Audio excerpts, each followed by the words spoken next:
Most of us on the journey to self-betterment are conditioned to believe that positive thoughts and affirmations are enough to change us at our core. So every time we have a challenging thought and we think to ourselves, I don't like that, instead of dealing with that feeling, we instantly try to suppress it and convince ourselves that we are the opposite, that we are positive and confident and powerful, when in reality what we are feeling in that moment may be the opposite. But by ignoring it, stuffing it further into the darkness, what we are doing is giving it power. The only way to free yourself of the burden of your thoughts is by learning how to let go. The liberation from this weight of incessant thoughts and mental chatter hinges on the art of release, an act of surrender that is seldom practiced in the chaos of the world, where our senses and brains are perpetually bombarded by distractions, triggers, and negativity. We are all, in our own way, held down by the anchors of dead weight.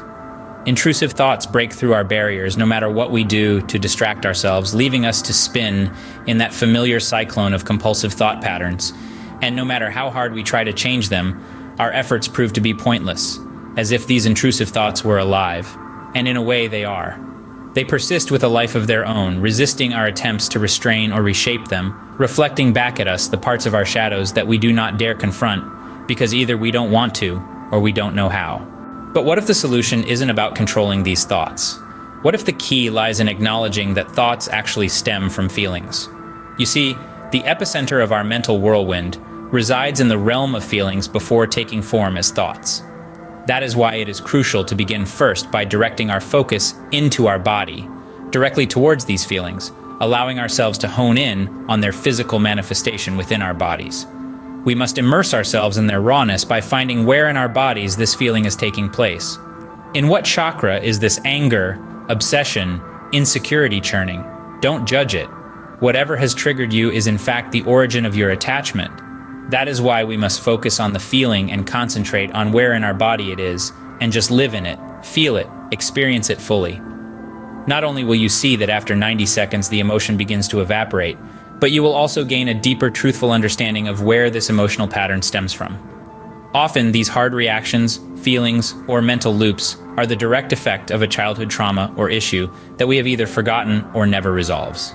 And that is why, instead of evading the chaos by seeking refuge in ignorance, by delving into our internal abyss, we may begin to unravel the tapestry of our own mystery. It's in this journey of probing our darkness that we inch closer toward comprehending our essence. An ancient adage, know thyself, echoed through centuries. For within the darkness, the elusive light emerges, illuminating the paths towards self-awareness and understanding. By following this process, letting go happens on its own. The knots within your spirit gently loosen on their own. And before you know it, you will realize that, like a buoy, you have naturally begun to float back up to the surface of your ocean. Because no longer do these weights hold you down. No longer are you a mystery to yourself. No longer do you need to fight. Simply learn how to be, my friend. You will see,